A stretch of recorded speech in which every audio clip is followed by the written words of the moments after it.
teman-teman, selamat datang kembali ya. Jadi kebetulan pembahasan kita lumayan banyak, jadi kita langsung aja ya, bahasa basinya nanti aja di akhir video. Oke, sini adalah beberapa alat ya pengaman untuk pengerjaan pengelasan. Ada sarung tangan, kacamata standar, ini hadiah dari mesin las teman-teman. Ini kacamata otomatis juga ya, dan kacamata biasa. Jadi kalau berbicara kurang lebih dari pengaman untuk mata ya, proses pengelasan ini sulit menemukan memang untuk kacamata yang bisa dikatakan nyaman sekaligus standar keamanannya bagus ya. Jadi kekurangan untuk kacamata las saya rasa masih belum ada yang bisa dikatakan memuaskan teman-teman ya. Seperti kacamata otomatis ini kenyamanannya sangat kurang ya, ketika kita menggunakan itu tidak bertahan lama, kita memakainya itu tidak nyaman sama sekali. Oke, selanjutnya teman-teman sediakan masker juga, dan tentunya yang paling teman-teman gunakan lengkap ya semuanya, baju lengan panjang, sepatu, jadi supaya mengurangi resiko cekaannya saat kita proses pengerjaan pengelasan teman-teman. Oke, setelah semua alatnya lengkap, baru kita bisa mulai proses belajar ngelasnya. Pastikan teman-teman gunakan keamanan saat bekerja. Lanjut ke pembahasan kedua kita teman-teman ya. Jadi untuk penyebab kawat las lengket, untuk teman-teman yang mungkin baru pertama kali menggunakan kawat las, nah seperti yang teman-teman lihat di gambar ini. Jadi kalau misalkan kita menggunakan kawat lasnya tegak lurus atau menyentuh bagian tengah, bagian inti dari kawat lasnya itu, nanti itulah penyebabnya kenapa kawat las teman-teman itu lengket ya. Jadi kalau bisa usahakan agak sedikit miring, jadi media yang menyentuh media yang akan kita las itu menyentuh bagian salutan dari kawat las itu teman-teman. Nah jadi kalau misalkan menyentuh bagian tengahnya, itu adalah penyebab lengket.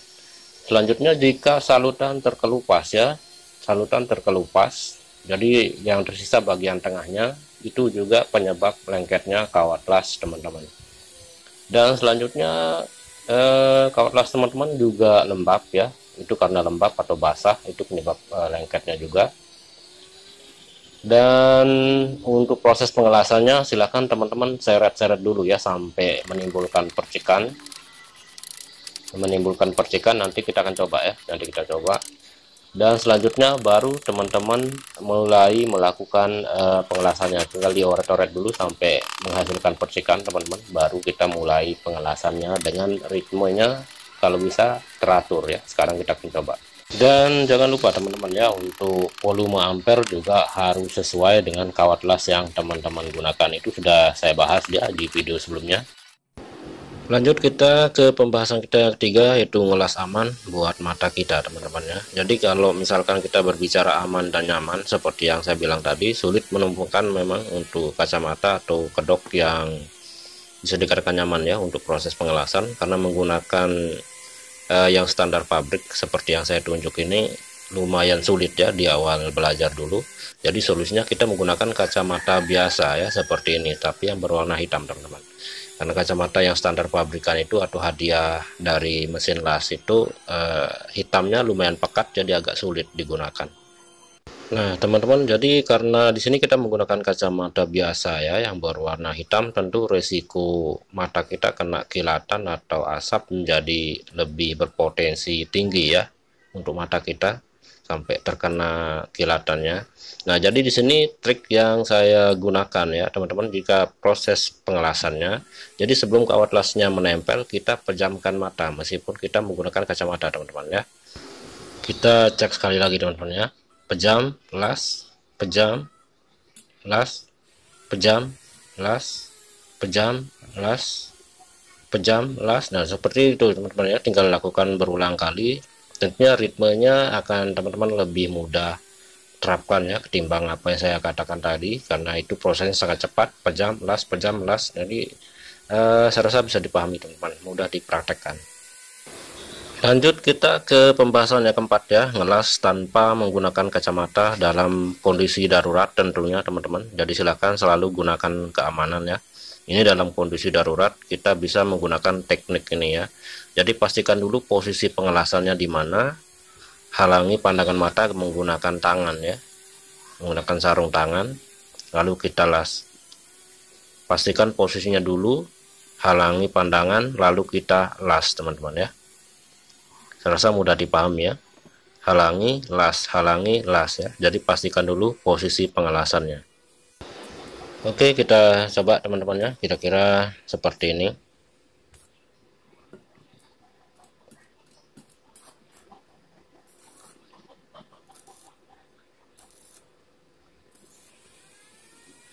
Saya rasa mudah dipraktekkan teman-teman ya. Untuk teman-teman biar aman prosesnya, biarpun pakai kacamata juga tetap bisa digabungkan dua metode ini teman-teman, biar aman ya dari percikan juga. Oke, selanjutnya pembahasan yang kelima, ini adalah teknik las paling mudah ya, paling gampang untuk teman-teman tiru, untuk teman-teman pemula tentunya. Artinya kalau kita di sini mulai belajar las panjang, ya apalagi untuk tingkat pemula seperti saya ya, untuk teman-teman yang juga mungkin pemula. Jadi karena terbatas budget atau KWH juga tidak mendukung, kita tidak bisa melakukan las panjang atau belajar las panjang di sini. Nah, di sini metodenya cuman kita membuat setengah lingkaran aja, teman-teman ya. Seperti ini kita lakukan berulang-ulang dengan ritme yang sama ya. Jadi poinnya jangan tunggu sampai hasil lasan pertama itu padam baru kita melakukan pengelasan kedua atau selanjutnya. Jadi jangan tunggu padam lalu kita lakukan pengelasan lagi ya. Jadi ritmenya kalau bisa diatur sebaik mungkin ya, lebih teratur lah kayak gitu. Jadi kita lakukan berulang-ulang, jangan tunggu sampai padam hasil pengelasan pertamanya. Nah, artinya di sini seperti yang saya bilang tadi, untuk teman-teman pemula mungkin masih standar ya KWH yang dimiliki, tapi bukan berarti kita tidak bisa melakukan pengelasan yang hasilnya bisa dikatakan kuat ya. Kalau berbicara hasil mungkin masih tidak bagus seperti apa yang saya coba sekarang ini. Saya melakukan pengelasan pada KWH 900 menggunakan mesin las 450 teman-teman ya. Karena kebetulan di rumah ada beberapa alat juga yang hidup seperti TV dan lain-lainnya, jadi KWH-nya bisa dikatakan terbatas ya untuk kemampuan. Jadi kita gunakan metode yang paling mudah ini untuk proses pengelasan supaya listrik kita juga nggak jeglek ya pada saat kita menggunakannya. Oke, kita cek ini hasil dari pengelasan yang tadi ya. Mungkin hasilnya tidak sebagus para master las ya di bidangnya, karena keterbatasan alat juga teman-teman ya. Untuk pemula saya rasa ini bisa dikatakan hasilnya cukup kuat ya untuk proses pengelasannya.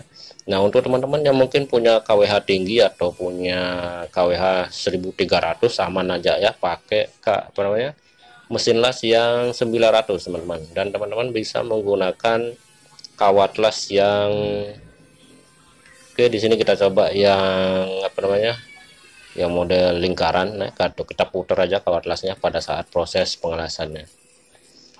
Oke, lanjut lagi, kawan-kawan bisa menggunakan kawat las yang ukuran 350 ya, yang lebih besar, karena di sini saya gunakan kawat las yang ukuran 2,0. Jadi teman-teman nanti bisa menggunakan 2,5 kali 350. Dan saran saya untuk teman-teman yang baru pertama kali mencoba, silahkan belajar untuk proses ini di besi yang agak tebal ya. Di sini saya coba besi dengan ketebalan 3 mm untuk proses pengelasan, belajar dengan ritme yang modelnya kayak huruf C ya, seperti yang saya gambar tadi. Dan artinya kalau misalkan nanti teman-teman terapkan ini di besi yang agak tipis, kita harus menggunakannya lebih cepat ya. Artinya jangan terlalu nempel lama untuk kawat lasnya, karena resiko bolong pada besi tipis itu menjadi lebih tinggi. Jadi ritmenya itu lebih cepat lagi ya. Jadi beda kalau misalkan kita melakukan pengelasan pada besi tebal, kita bisa melakukan pengelasan agak lama ya. Oke, hasilnya tidak terlalu jelek ya. Kita lanjut lagi ke pembahasan selanjutnya. Oke teman-teman, pembahasan selanjutnya di sini mengatasi mata yang merah ya atau berair, seperti banyak sekali pasir di mata kita ya habis ngelas. Artinya kenapa di awal saya sudah menjelaskan beberapa pengamannya supaya kita bisa menghindari supaya mata kita tidak sampai kena ya. Jadi itu adalah cara menghindari ya yang kita bahas tadi di awal videonya. Tapi setelah kita belajar atau mencoba menghindari tapi kita tetap kena saja. Nah, jadi solusinya di sini teman-teman sediakan atau mungkin ini harus ada ya ketika kita bekerja, untuk teman-teman yang mungkin ngopi juga ya. Jadi ketika mata mulai terasa keras, agak perih, rasanya seperti orang ngantuk tuh ya, agak berpasir. Nah, teman-teman bisa menggunakan uap dari kopi ini teman-teman. Ini kopi normal ya, kopi hitam campur gula. Nah, nanti untuk uapnya tinggal teman-teman dekatkan aja ke bagian mata sekitar 1 menit lah, 1 menit diulang sampai 3 kali ya untuk bagian mata yang berasa perih. Jadi ini adalah solusi yang paling jitu yang sering saya gunakan teman-teman. Oke, selain itu teman-teman juga bisa menggunakan obat sakit kepala ya. Untuk mereknya banyak sekali.